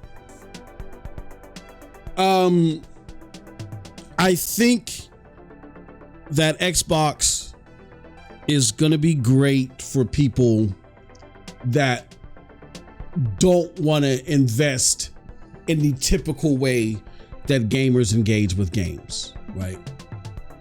For one, and for two, if your appetites aren't as lavish, again, as typical gamers. Because typical gamers want to know that there's top-notch content coming to their platform. Like what helps mold their decisions for the most part. Oh no! Don't stream Reforged, please. Oh yeah, because I'll get it. You're streaming your shit, bro. Be careful. He's gonna say, You're stealing my content. You're stealing my content. No, I want my money. He's cool. Like when I did the footage yesterday, I as a common courtesy, I'll go to a creator, even if I'm ripping them. I'm like, hey, look, I plan to use your footage. And this is what I want to do. I was like, I mean, even though I put up what do I have? I was joking, bro. No. I'm just I went to him and I asked him and he was cool with it, but I don't want to do it because he gets his content ripped so much. I don't know what type of filters he got. He could have all of his settings set to immediately ban anybody that's showing my shit on YouTube. I mean, I would understand it, but yeah, so that's why I definitely was like, nah, I didn't even realize what was going on. I was sitting there messing with people on Twitter. No, but did you see the difference? Yeah, I mean, this is how you show a trailer. And you don't show these people driving a fucking motorcycle in the studio or lying in a fucking bed. And what the hell? No, you don't do that. You show the game, make the game look fucking awesome. Not all this BS about, oh yeah, look, we are so passionate about it. And then when we see the fucking game, it looks like absolute garbage. Yeah. What are you passionate about? About garbage? That's what you want to do? Oh my god, you found your place then. And Xbox, that's the only thing you're creating. Yeah, Indiana Jones looks good, cutscene wise. In-game animations don't look good. Looks off animation wise, says Jay Barrett. Yeah, I totally agree. Even the cutscenes don't look anywhere close to what they should be looking. Not in 24. Yeah, it's because it's not. I don't think it's. Maybe you could get away with it in 2015. Yeah, okay, in 2015, I would say, hey, that looks good. But not right now, hell no. But Cold Blood, I don't think, I wouldn't be surprised if Indiana Jones is also a AA game. They didn't give you any length. Like, what was the game, bro? That probably has a bigger budget than all the other games. I'm pretty sure it has a bigger budget, but I don't know if that's a complete AAA game. It could be, in the same vein as. Like I said to you, if it's not, they don't know what the fuck they're doing then. They have no idea. They have a fucking IP, yeah, a big ass IP licensed to them. Why would you not try to put everything into it? Like, come on! Are you trying to say Xbox is so down bad that they can't even get the money for one game to be on AAA level?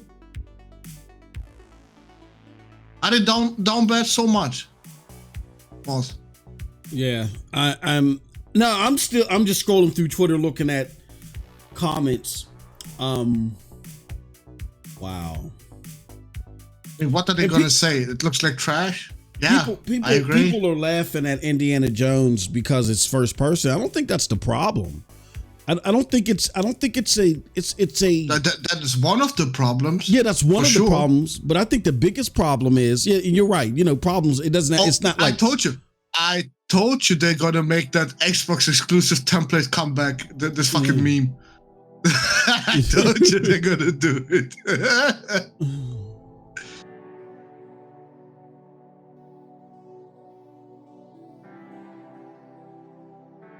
Yeah.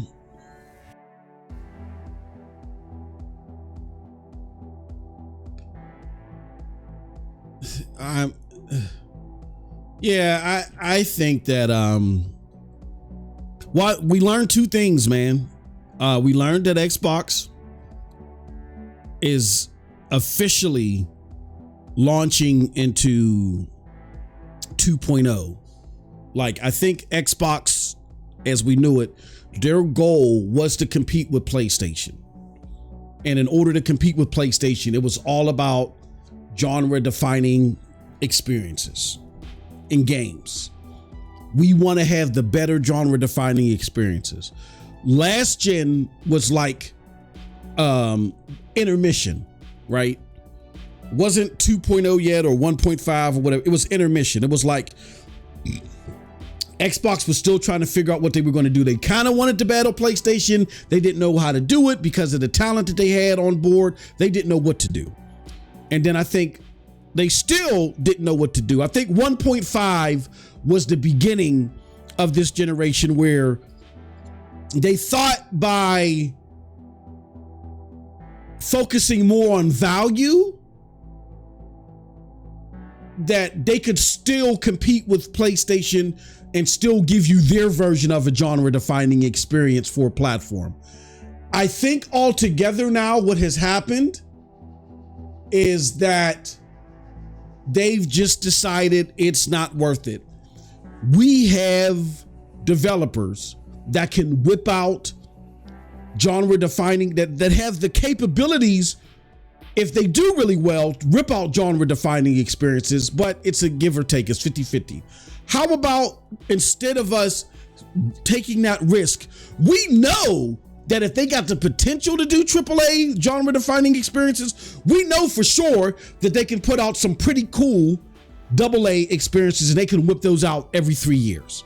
So how about instead of us putting that pressure on them to do genre-defining experiences, we just have them do a regular cadence of AA experiences. That's what it's boiled down to. That's sad. And then when it comes to these AAA experiences, I think what's going to happen is they are not going to be exclusive to Xbox. They're going to hit Game Pass day and date first, but then you're going to see these games go to PlayStation or the high margin markets, as Tim Stewart said in previous speeches. God they did not announce anything for PlayStation there. It would have been even more embarrassing. Exactly. Oh my God! It would be a double L on top of an L. What the hell? No, they better not announce anything for PlayStation at least until these games come out. I was disappointed in Indiana Jones, but I was willing to give the showcase like a 7.5, right? Close to an 8. Like it was okay. Basically on the backs of Hellblade. No, but 8 is great. That 8 is a great score then. Yeah, that wasn't great. No, that wasn't great. Even if Hellblade would have still been a AAA offering, I would have. And didn't Xbox say? Hold on, I thought that Phil said that they were going to. Phil Spencer said that Hellblade was going to be a bigger. Hellblade 2 was going to be bigger than 1. They were going to fund them, help them. Hellblade 2 to be bigger than Hellblade.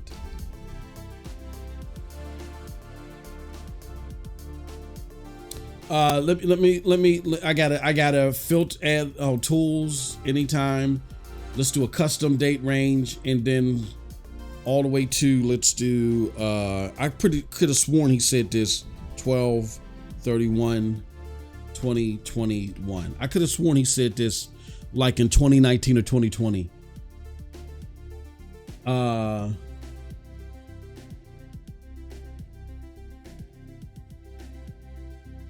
Power your dreams. Oh, Hellblade upgrade skipping. Okay.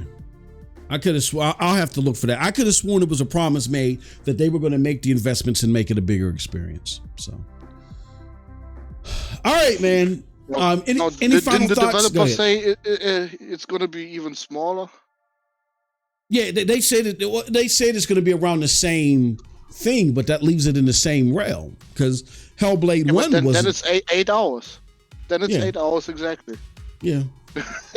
And it's going to be in the same realm. It's a digital only, which you know, unless you're third party. That is a L.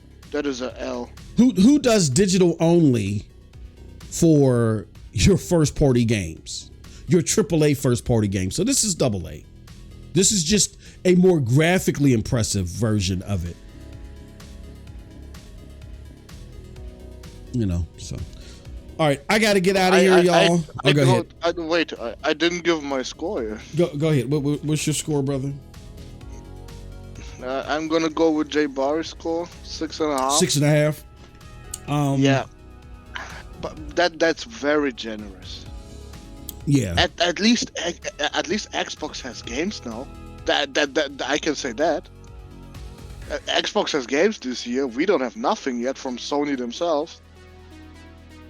So ponies don't celebrate too soon. I mean, yeah, sure. Yeah, you got your third party exclusives and shit, but first party we got nothing. So, do you think that Xbox's lineup this year of what we know is better than what PlayStation's lineup is of what we know so far? Well, not if you count third party. Of course not. Okay. So you're basing it off of first party. No. Okay. All right. I mean, for first party wise. For right first now, party wise, yeah. The Sony, okay. Sony ponies don't have anything to celebrate. Yeah, go ahead. Don't try to make too much fun of the Xbox fanboys, because we might get nothing this year. See, and that would be, I think that's a problem because people are expecting at least 1 or 2 first party games a year from PlayStation. Here's my thoughts on that though. I don't focus so much on who has more first party games. It's kind of like what Porter Rock showed. He did a great job of illustrating this in his video, that when you take away, when you just focus on AAA first party games from PlayStation, even last gen, there was only 1 year where they had like 4. And that was in 2017 or something like that. They generally only have 2 anyway. So I think we're making I don't want to say we're making, but I don't want to make too big of a deal on how many AA games. I think there should at least be 1. And if there is none this year, that's bad. So I will say that, but I won't say that in comparison to Xbox. This first party effort from Xbox this year is bad to me. Just from a gamer perspective, I don't even want to compare it to anything. It's just bad.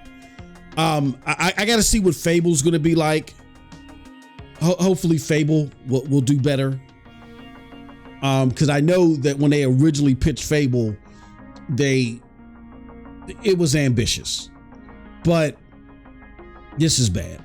I think from a gamer's perspective, whether it's first party, second party, when I bought my box, what games can I only get for my box, for my investment? I think you can make that comparison and overwhelmingly say PlayStation wins. Period. But if we just go by every single game that releases this year, yes, absolutely. Yes, so far, and that's the thing. This is their lineup. And when you look at their games versus the games that are coming to PlayStation, the investment weighs heavily with PlayStation. Like, even if Xbox would have showed a couple of second-party exclusive, if they look good, I'm counting that for them because it's exclusive to their ecosystem. But this is a pathetic. Like, just because they're cranking out more, I don't think PlayStation gets the praise that they got because they crank out a whole bunch of first parties. PlayStation gets the praise that they get because their first parties are top notch. This is nowhere near top notch quality from Xbox. None at all. And the fact that you took Hellblade 2 and you've reduced the sequel down to this? Like, okay, Avowed, I'm never was expecting anything like that. I was on the fence about Indiana Jones because, again, Todd Howard creatively is bankrupt now. But Hellblade 2 was supposed to be that game. I just don't know. I don't know anymore. Those are my thoughts. So I can't even give this a score now. I still got to process this. No. I will say at the highest, it will be a 6.5. I'll stick with y'all. I think that's a fair assessment. I think you are right. I think Jay Barry's right. At the best, I can give this a 6.5. By the time I wake up tomorrow, it might be 6 or lower. I don't know. And that's not me trying to. It's just the effort. That's okay. That's what I'm trying to say. I'm very disappointed in the effort from Xbox first party. I don't like the effort. They're not even trying.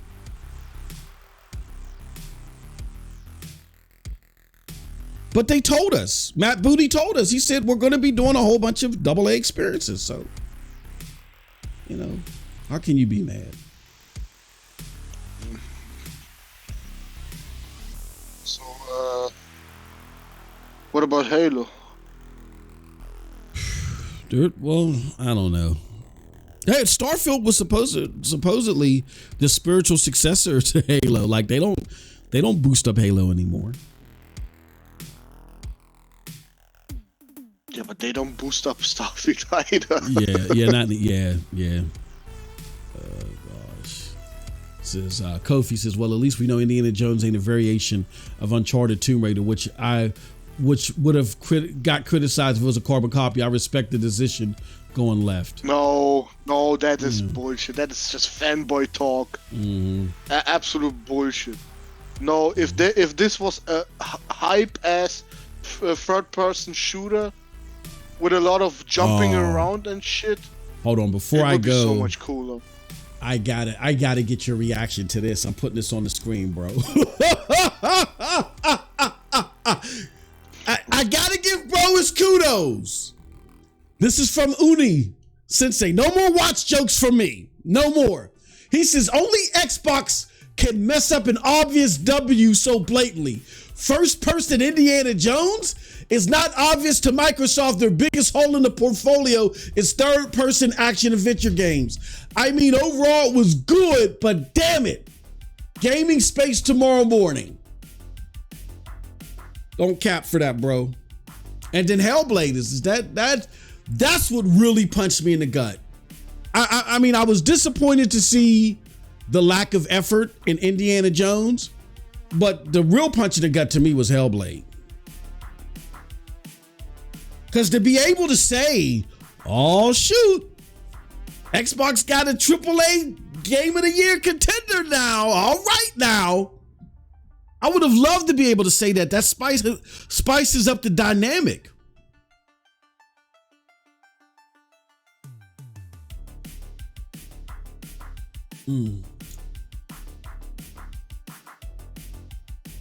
Yeah. Not good. Not good, amount. What do you think about that response, Cold Blood?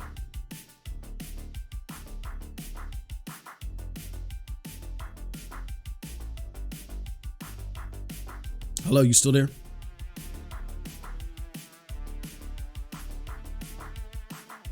You don't hear me? No, I didn't hear you.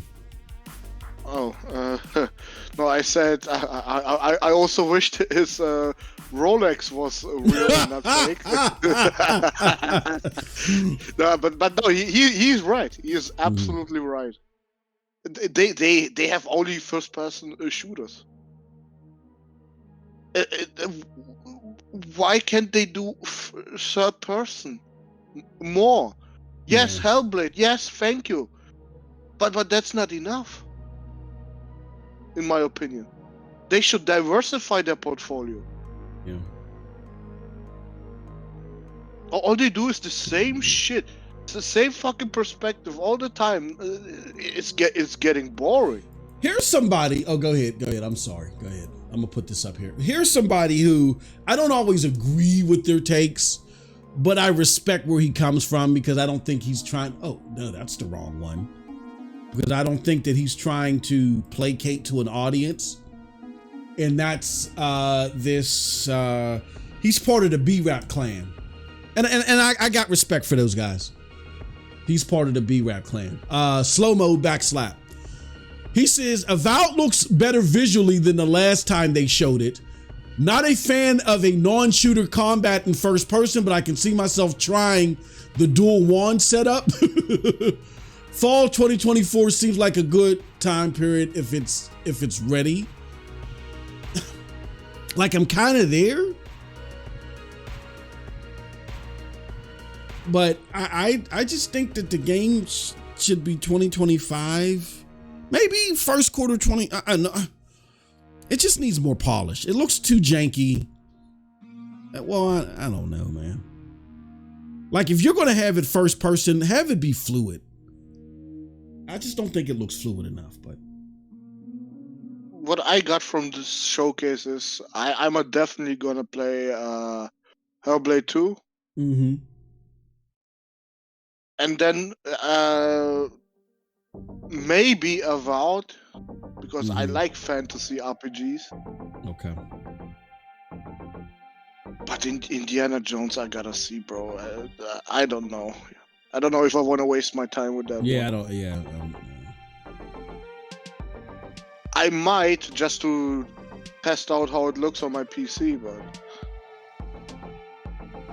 I don't know if I really can be excited for it that much.